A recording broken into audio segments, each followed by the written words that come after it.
فما تفكرش ان انا ادخل كليه قمه، عشان مفيش حاجه اسمها اصلا كليه قمه. انا من الناس اللي هي جابت مجموعه واستخسرته. انا عملت في سنه تانية لو مش عايز تقول ما تقولش. لا لا بالعكس، ده تجربه يعني او عظه وجيت تتوعظوا بيها. انا كان قدرا جات لي اصابه الغضروف قبل ليالي الامتحانات، كنت بلعب كوره. لا ده انا تنسيق من ايام ما كان ورق بقى. انا من ايام ما كانت الرغبات بتتحط في ستيكر كده، وتجيب ورقه وتقعد تلزق بقى وتحط كل الكليات. مش هقول لك بناء عليه تختار، بس هقول لك حاجات اوعى تعملها وانت بتختار. احنا جيل منيل بستين نيلة. كل الحاجات اللي بتعيشها دلوقتي في حياتك وهتعيشها في المستقبل عدت علينا، عدت علينا حرفيا، هرستنا يعني. عشناها قبلك وهي مانيوال، وشفناها معاك وهي اوتوماتيك. تقريبا كده معظم اللي بتشوفه دلوقتي كنا حقل التجارب بتاعه. عشان كده قلنا بدل ما تلوش وتضبش فيها زينا، يبقى على الأقل معاك وسيلة مساعدة.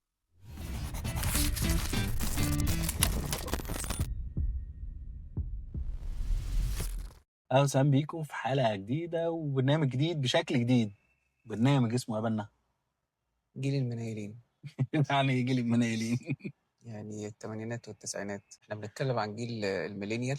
ايوه اللي احنا برضه حتى يعني الكلمه دي مش فاهمين ايش معنى اختاروها لنا، يعني ايه جيل زد جيل الفا؟ الكلمه واضحه، ايه الجيل الميلينيال؟ ايه مش فاهم. بالعكس، على فكره انا شايف ان احنا اللي مناسبه. جيل منيل مناسب انكاست مناسب جدا. اللي انا مش فاهم عن ايه زد ولا الفا اصلا، لكن احنا اللي انكاست. الفكره هو ان جيل احنا زد جه من هنا الاخر، جيل الفا بقى ده جيل الطلائع بس بالانجليزي. طلائع.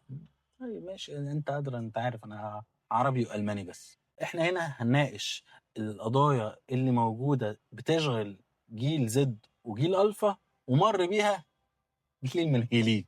اول حلقه هنتكلم فيها عن اكتر حاجه دلوقتي شاغله البيوت والاهالي، واللي هي ممكن تكون حاجه خطر جدا، لان انت قرار واحد غلط ممكن تحرق فيه 4 سنين من حياتك، وبعد ما تخلصهم او 5 على حسب الكليه اللي انت هتختارها تكون ايه، وبعد ما تخلصهم تلاقي نفسك كنت مختار غلط، عشان انت اصلا في وقت ما اخترت ما كانش فيه اساس تبني عليه. انت سمعت من اللي حواليك حاجات انت مش عارف هي صح ولا غلط، وتناسبك او ما تناسبكش، ومشيت وراها. الخلاصه كده احنا جايين نلحقك قبل ما تتنيل وتبقى من وتبقى المنيلين. تبقى من المنايلين بس في الجيل بتاعك يعني. اول حاجه هنتكلم فيها ان انت اصلا في ناس دلوقتي شافت نتيجه الثانويه العامه، وفي ناس شايفه ان الدنيا انتهت ووقفت عند الثانويه العامه. دي مش نهايه المطاف. انت دلوقتي ايا كان المجموع اللي جبته، انت محتاج تشوف ايه المجموع ده يوديك ايه، وتدرس ايه الحاجه اللي انت ممكن تناسبك فيها. وتنسيقك كان عامل ازاي اساسا؟ ايام الثانويه العامه بتاعتنا، انا عملت في سنه تانية لو مش عايز تقول ما تقولش. لا لا بالعكس، ده تجربه يعني او عظه وجيت تتوعظوا بيها.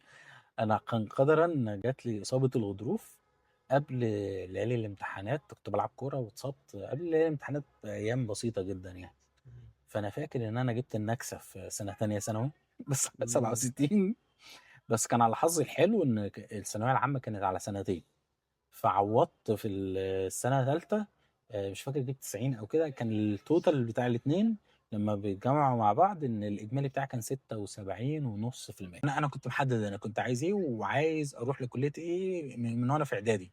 ده شيء بيفرق، ان انت لما بتبقى عارف انت عايز ايه ده بيساعدك شويه انك تبقى فاهم. فانا رحت انا عايز اعلام. قدمت اعلام، جالي اعلام اعتقد اقاليم، مش فاكر المنصوره او الشرقيه. اللي هي هناك اداب كليه اعلام يعني.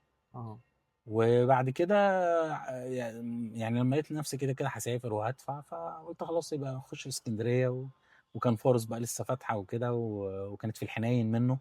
انا هنا كل سنيني كلها ب8 ترم دلوقتي فالحمد لله. انت بقى كلمني بقى يا باشا عن انت نفسك. لا ده انا تنسيق من ايام ما كان ورق بقى. انا من ايام ما كانت الرغبات بتتحط في ستيكر كده، وتجيب ورقه وتقعد تلزق بقى وتحط كل الكليات. الطب ورا بعض، صيدله ورا بعض، مش عارف ايه ورا بعض. كله كان بالورق، ويتبعت لك جواب يتقال لك انت خدت في كليه كذا، والجواب بتاع مستوى رفيع، كل حاجه كانت ما كانش فيه اصلا حاجه لها علاقه بالكمبيوتر دخلت في الموضوع. انا من الناس اللي هي جابت مجموعه واستخسرته. اه، فعملت ايه بقى؟ فللاسف كنت عارف انا عايز ايه، بس يعني استخسرت المجموعه للاسف. ساعتها في البيت عندي كان في رغبة كبيرة قوي ان انا ادخل طب. فوالدي بقى راح واخد الورقة اللي بقول لك عليها دي. حطها لو في كان الطب. الموضوع اونلاين طبعا الواحد كان خلص حاجته بنفسه. مم. بس راح خد الورقة بقى كلها وقعد في الأوضة، وستيكر ستيكر راح جاب كل محافظات مصر اللي فيها طب وكل محافظات مصر اللي فيها صيدلة. ما كانش فيه مفر خلاص، انا يا طب يا صيدلة. انا كان نفسي اخش طب برضه مع اني كنت ادبي. فلبست لان انا استخسرت فكره انك تستخسر المجموعه وانت اصلا من البدايه انت عارف ايه اللي انت بتحبه، دي مشكله. ودي انا بشوفها في لحد دلوقتي في الاجيال الموجوده دلوقتي. مجرد ما تحس ان انت تعبت في الثانويه العامه وعملت بقى مجهود فنتج عنه مجموع حلو جدا، بتنسى فكره ان انت عارف انت بتحب ايه، او ايه الحاجه اللي شداك اكتر، وايه الحاجه اللي بتشدك في المذاكره او في الشغل. وبتروح تفكر في المجموع اللي انا جبته. ما أصل انا لو دخلت بقى في المجموع ده هيتقال انا جبت حاجه ولا. هتفكر فيها بشكل مش عقلاني يعني، مم. تفكر فيها بشكل عاطفي. فابعد عن فكره ان انت تستخسر المجموعه دي تماما، لان انت الخسران تماما يعني. والتأثر برضه بالبيئة اللي انت فيها، يعني مثلا انا معظم عيلتي دخلوا كذا فانا عايز ادخل زيهم. ما عشان كده بقول لك والدي خد الورقه ودخل قعد في الاوضه كتب لوحده. هو كان مبسوط جدا بان انا اخترت الموضوع ده. هو ما فكرش ان انا يعني، حتى هو مش هينصحك لان هو انت اخترت حاجه في مجاله. ف لا، ما انت عموما انت لو انت عارف الحاجه اللي بتحبها ما تفكرش ابدا في القصه دي خالص. جبت بقى 100% حتى مالكش دعوه بالموضوع ده. انا عايز كذا، حتى لو الكذا دي لو انت عايز يا عم حقوق، وحقوق بحاجه و50% وانت جايب حاجه و90%، كمل في حقوق. ايه المانع؟ يعني هو مش ذنبك ان هم عملوا لها النسبه دي في المجموع، يعني مش مم. مهم، المهم ان انت بتحبها. مم. طيب هنا انت اديتني لسؤال حلو قوي. سؤال: انا اختار بناء على ايه؟ الشغف والحب ولا الحاجة اللي هتجيب كتمنص؟ دي حاجه مهمه جدا. هو ده حاجه جزء في اختيارك. لازم انت بقى وانت بتفكر مبدئيا قبل ما تروح للثانويه العامه وضغط الثانويه العامه وحته المجموع، وانت بتختار ايه اللي بتحبه. ركز بقى شويه قوي في حته سوق العمل دي، لان سوق العمل بقى حاجه في منتهى السوق. ما خلاص يعني احنا ما اصلا مجرورين من زمان، من قبل ما جيلنا المنيل والجيل اللي قبل المنيل، واحنا مجرورين في فكره كليات القمه. دي قصه لوحدها، ايوه. عايز هندسه ولا طب ولا صيدله، ولازم تقعد تفكر في دول. ولو ما عملتش كده تبقى انت خلاص فاشل. فدور لك بقى على حاجه تانية تناسبك وتناسب الشغل اللي هتشتغل. فدي مشكلة. هي سوق العمل عموما دلوقتي ما بقاش مرتبط بفكرة كليات قمة، ولا بقى مرتبط حتى بالكليات اللي بعد القمة. انت بقيت مرتبط بالتخصص اللي هتدرسه جوه اي كلية، طبعا مم. باستثناء يعني طب وكده كده كده خلاص دكتور. انا بتكلم لو انت هتدرس هندسة مثلا، فانت في تخصص معين هيبقى له شغل ومجاله زي ما بنتكلم على البرمجة دلوقتي. وفي تخصص هتتعب قوي عشان تلاقي فيه حاجة. وكل كلية بقى هتفكر فيها لازم تشوف ايه المجال اصلا اللي انت لما تدرسه هتطلع تلاقي فيه شغل. لان خلي بالك دي قصة تالتة خالص وموضوع تالت بقى، ان انت هتخش تدرس حاجة في الكلية وهتطلع منها انت ما ولا كأنك درست حاجة في سوق العمل. انت دارس حاجة ومعاك حاجة علم يعني ينفعك وينمي ذاكرة يعني مخك وذاكرتك وهيفيدك. لكن على مستوى الشغل هو مش هيفيدك خالص. لانه في الاخر انت اللي مطلوب منك في الشغل غير اللي انت درسته. هم واقفين في حته معينه، وسوق العمل عدى الحته دي من زمان وشرخ فيها جامد. فهنا بقى هنا محتاج ان انت لما تختار من بدري، عشان انت هتنمي نفسك في حاجات قبل ما توصل للكليه وانت جوه الكليه، عشان لما توصل سوق العمل تبقى جاهز. انا هنا بقى في وجهة نظري في اختار الكلية اللي انا بحبها او يعني او اللي هتجيب الفلوس. بصراحة يعني مع احترامي ليك، عشان انت بعد الكلية هتروح لمرحلة انا عايز اتجوز، مش هبقى صريح معاك. فلو انت ما فكرتش على حاجة تجمع الاتنين او لقيت انه صعب اجمع بين الاتنين، اختار اللي يجيب لك فلوس. مش انت لا هتاكل مراتك بالشهادة ولا هتصرف على نفسك بالشهادة، بس هتصرف عليها بالشغل. فخد شهادة تجيب لك شغل، او بمعنى ادق خد شهادة ليها علاقة بسوق العمل. يعني في كليات دلوقتي طالعة عليها إقبال ولسه السوق بتاعها فاضي، يسع عدد أكبر من كليات تانية في عدد ضخم فيها. يعني مثلا كليات العلاج الطبيعي والطب وإعلام وحقوق وتجارة، كل دي كليات في منها كتير قوي. بس كليات زي حاسبات معلومات، الاي اي والسايبر سيكيورتي، في كليات طالعه هي عايزه عطشانه تقدر تسع عدد اكبر، تقدر تمسكك فلوس حلوه والمستقبل ليها. فمن الذكاء ان انا سوق العمل طالما هو مديني فرصه ده فاتح لي ده، ان انا احاول اخلي رغبتي تجاه ده. طيب انت بقى مثبت هتعمل ايه؟ هدخل اعلام مثلا كليتنا، يبقى ادور ازاي يبقى عندي حاجه جديده او اضافه لسوق العمل، او من الاخر سوق العمل عايزها جديده. يعني دلوقتي فكره ان انا اعتمد على اللي انا هدرسه على الكليه بس، يبقى مش هتشتغل. لان اصلا في فجوه كبيره ضخمه اللي قالها وده حقيقي. وكان لسه دكتور حسن علي بيتكلم في الموضوع ده، وهو من اساتذه الاعلام الكبار في مصر. بيتكلم عن الفجوه ما بين مصطلحات ومواد الاعلام اللي بندرسها في الكليه وما بين اللي بتحتاجه على ارض الواقع. تخيل في الفجوة بعد. دي بقى لها زمن طويل. الله ينور عليك، مش بقالها كتير جدا، مش بتتعالج او مش بتتحدث بمعنى ادق. وده هدف ان احنا برضو بنطرح ده، ان لعل اسد كليات تنتبه لده واساتذتنا ينتبهوا لده، ان يبقى في احنا ابديتد. اللي مطلوب في السوق هو اللي بتدرسه في الكليه، مش ده حاجه وده حاجه تانية خالص. بيطلع من الشغل، بص نصيحه لوجه الله، انزل شغل وانزل اتدرب وانت في سنه تانية كليه، اولى كليه كمان لو تقدر. يبقى ليه؟ لان عشان تجمع بين الاثنين عشان تعرف تشتغل، وضيف لنفسك مهارات اللي ليها علاقه بالاي اي وبشكل عام والحاجات الحديثه اللي طالعه، عشان تبقى مثلا عندك ميزه عن اللي موجودين في سوق العمل، فتلاقي ليك مساحه في سوق العمل. لكن ما تطلعش انت بنفس الطريقه وبنفس كل حاجه وعايز تلاقي مكان وناخده. يعني معلش هاخدك ليه يعني؟ في ناس اقدم منك وعندها خبره اكتر منك. لكن لما انت تبقى مميز عندك ميزه مش عندهم، هنا انا اشتري منك واقول لك ايه، لا تعالى انت هتضيف لي حاجه فهقبل اشغلك معايا. في حتة بس عايز أضيفها في الإعلام بالذات، عشان الكلية يعني مش هتخليك جاهز لسوق العمل زي ما قلنا. أنت بقى محتاج لفكرة آخد إيه أصلا عشان أبقى جاهز في الإعلام. هو عوامي بيقول لك الاي اي ده تجيب من الاخر. انت اي انترفيو دلوقتي هتتسال فيه، انت بتعرف تعمل ايه حاجات بتاعت الاي اي، واستخدمت ايه في البلاتفورم، الحاجات اللي نازله كلها في الاي اي. ده جزء مهم جدا، وده هتعمله بايدك وتدور عليه وتسرش وتتفرج على فيديوهات يوتيوب والكلام ده عشان تعرف الجزء بتاع الاي اي. بس في الاعلام انت لازم تبقى من الاخر وان مان كرو. انت لازم تبقى كل حاجه. كله بقى عايز يوفر دلوقتي. بالظبط، انت مطلوب منك. يعني كان في المرحله بتاعتنا كانت حته الصحفي الفيديو ده اهم حاجه. صح. فانت محتاج تبقى واحد بيعرف يمسك كاميرا، محتاج تبقى واحد بيبقى عنده صنعه في الاعلام. يعني انا بعرف اكتب اطور اقدم. ومنتج يعني واكتب حاجتي وكل حاجه. انا جاهز. انا لو طلب مني تيست لاي حاجه انا اعرف اعمله كله لوحدي. تمام. جزء منها انت هتتعلم حاجات كتيره جدا هتفيدك في الموضوع، وجزء منها انت هتبقى جاهز لاي تيست تتحط فيه، وجزء منها تاني ان انت خلاص دخلت في الشغلانه، دخلت في صميم الشغلانه بقى. خلاص انا لما اجي اخش انترفيو انا فاهم ايه اللي بيتعمل لي وايه اللي هيطلب مني، انا فاهم كل حاجه. كمان لان انت برضو فاهم زمايلك اللي هيبقوا معاك في التخصصات دي. بالظبط، انت فاهم كل واحد شغلته ايه وهتطلب منه ايه، فهتريحه كمان في شغله. بالظبط. ده لو انت بقى حابب الاعلام بقى زينا، عشان ما تبداش من بدري قوي وما ترجعش ورا خالص وتبدا من تحت الصفر. يعني خش بقى في الموضوع ده من وانت في اولى اعلام. اللي تعرف تاخده من اليوتيوب خده، واللي ما تعرفش تاخده من اليوتيوب تاخده كورس او تشوف حد شاطر فيه وتتعلم منه. ده لو حابب تدوس في القصه دي قبل ما يداس عليك يعني معانا. برضو جزئيه مهمه جدا. واحد يقول لك طيب انا بناء على ايه هختار؟ خد بالك، انا مش هقول لك بناء عليه تختار، بس هقول لك حاجات اوعى تعملها وانت بتختار.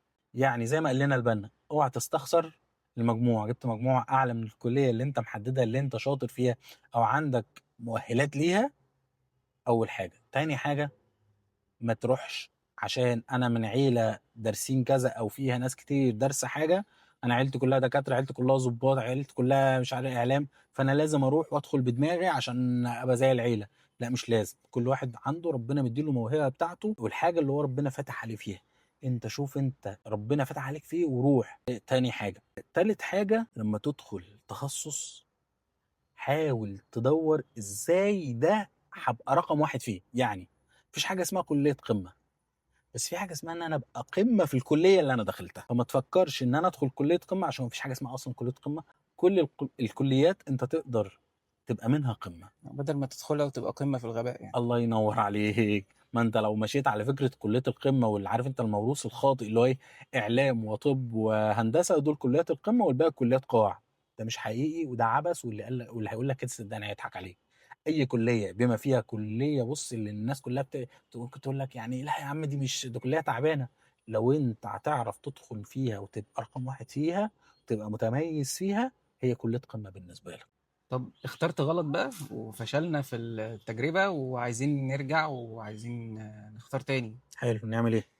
ما تضيعش وقت بقى في التفكير هترجع لفين. ارجع لشغفك وارجع للحاجة اللي انت كنت بتفكر فيها من الأول، كنت بتحبها ورحت لحاجة تانية غيرها لأي سبب، بسبب المجموع، لسبب ان اهلك قالوا لك دي كلية حلوة، ان حد رحت عشان صحابك، ان رحت لأي سبب من الأسباب. اخترت غلط لأي سبب من الأسباب وفي الآخر عايز ترجع. كان ما عندك انت تضيعش. التجربه دي صح؟ انا كان عندي التجربه دي وخدت وقت كبير قوي قوي قوي قوي في التفكير عشان اعمل اليوتيرن وارجع، خدت 5 سنين. مم. فمش عايزك تفكر كتير في الموضوع وحولت يعني. من طب لايه بقى؟ حولت الاعلام، اللي هي اساسا الحاجه اللي من الاول اللي انا بحبها. انا اعلام بحبها من وانا في اولى حضانه، واللي هيسمعني هيقول لي انت كذاب، بس دي حاجه حقيقيه. انا بحبها من السن ده، من السن ده بطلع في الاذاعه. من فتخيل تبقى شغفك من وانت عندك 4 سنين بتسيبه عشان خاطر استخسرت مجموع او فكرت بشكل غلط في لحظه ما، في لحظه مهمه جدا يعني. مع انه من صغره اعلامي. بالظبط. انا من صغري اعلامي بجد. هتصلح الموضوع ازاي؟ ما تضيعش الوقت و... وخد قرار وحسس اهلك، حتى لان اهلك ممكن يبقوا معارضين الفكره وما يوافقوش. حسس اهلك ان ده اختيارك فعلا، ما تحسسهمش ان انت يعني متردد وانه لا مش هقدر اروح، يعني ممكن اخش دي بس ممكن اخش دي. لا، حسسهم فعلا هو دي الحاجه الوحيده اللي انت لو دخلتها هتبقى كويس فيها.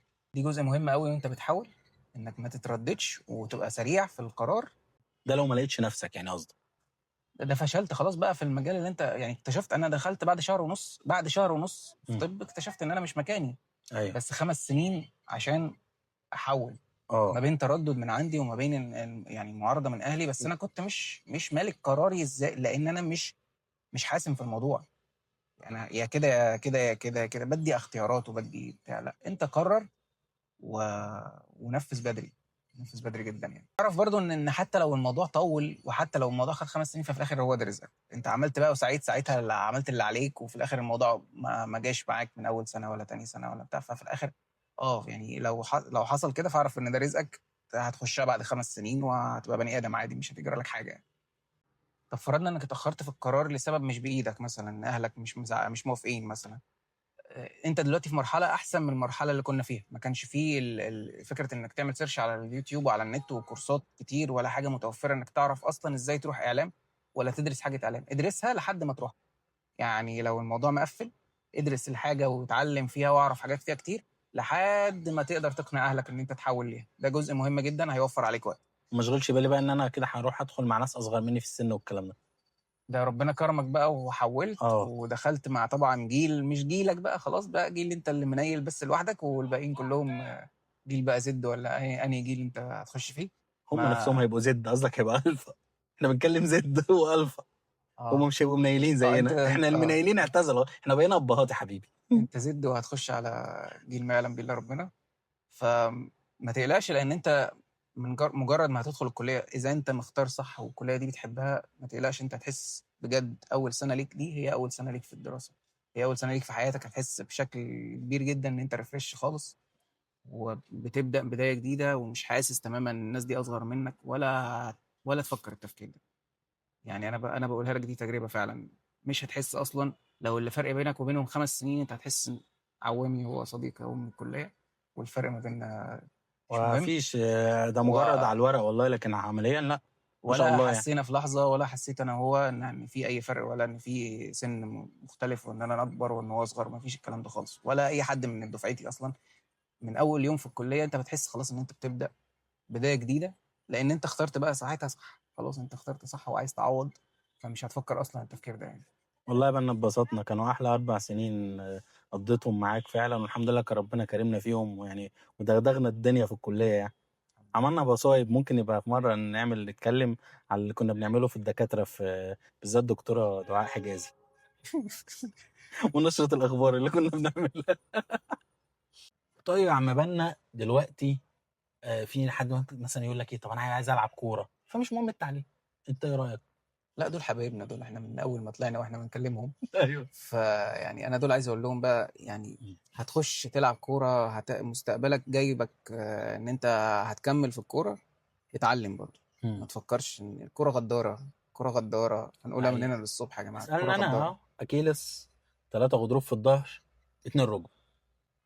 فما تأمنش الفكرة ان انت خلاص مستقبلك في الكورة واتعلم. حتى لو هتكمل في الكورة هتفيدك كتير جدا، هتفيدك. هتفرق معاك على وانت مستوى الوعي التكتيكي كمان، وعلى فهم الكرة نفسها، هتفهم وان انت المدرب معاك حاجة الأجنبي امان. اللي بتتعامل معاه، هتفهم طبعا. هتفهم لو انت احترفت، هتفهم شوف مرموش والفرق بينه وبين لعيبه كتير عندنا، الفرق بين مرموش وغيره ان مرموش اتعلم. الفرق بين سيد عبد الحفيظ وكتير من اللي في مجال الكوره حاجه واحده بس، ان سيد عبد الحفيظ درس، وكمان درس تدريب. يعني هو درس صميم الحاجه اللي هو ايه، لما يطلع يشتغلها هيبقى وكان عميد فاهمها. الكلية بتاعه دكتور كمال درويش رئيس نادي الزمالك ساعتها يعني. فهي الفكره في كده، الدراسه دايما خلي شغلك ودراستك يخدموا على بعض مش ضد بعض، وما تحطش نفسك في خانه ان انا لازم اضحي بواحد فيهم. وما صدق. تضطرش تخلي واحد يروح مكانك يمتحن، يعني ملهاش لزوم، يعني خليك انت راجل. يعني كمل القصة دي، مش هتخسر منها حاجة أبدا، هتفيدك بكل الأشكال، أنت مش هتخسر فيها أي حاجة. أنت المستفيد في النهاية، اللي بيتعلم هو المستفيد. ايوه، واحنا يا رب نتمنى نكون احنا حاولنا ننقل تجربتنا ولو كانت بسيطه ولو ليكوا. كانت منيلة. هي وان شاء الله تبقى قدوه او عبره على حسب ما انت شايف.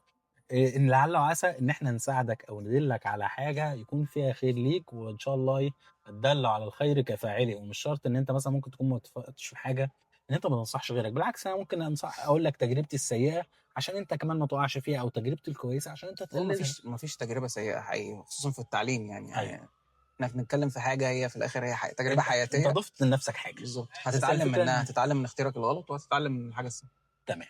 فقولوا لنا لو الشكل ده عجبكم، شكل جديد بتاع جيل المنايلين، ولو حابين نتكلم في قضايا جديدة برضو يا ريت تخص تكتبوها لنا في جين زي كومنتات. وجين ألفا، ونحكي لكم تجربة جيل المنايلين معاها، لعل وعسى تتعظ بهم. فالسعيد من وعظ بغيره، والتعيس من وعظ به غيره.